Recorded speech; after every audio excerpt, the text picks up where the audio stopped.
ঝটপট fried rice আজকে বানাবো, তাই প্রথমে আগে থেকে সবজিগুলো কেটে নিয়েছি। এখন প্যানে তেল দিয়ে তারপর তাতে আগে থেকে ম্যারিনেট করা মাংসগুলো দিয়ে দিব।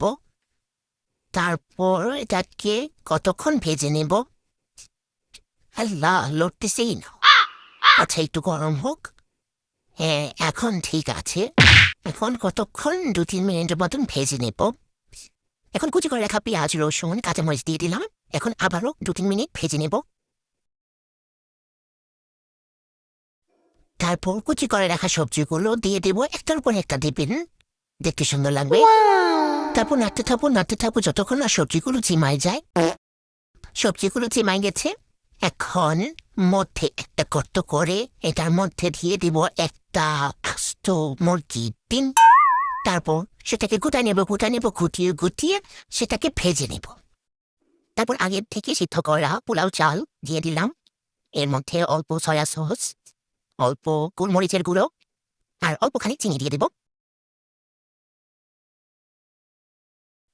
এখন সবকিছু একসাথে নেড়ে চেড়ে মিশিয়ে নিলেই হয়ে যাবে আমাদের মজাদার ফ্রাইড রাইস রান্না।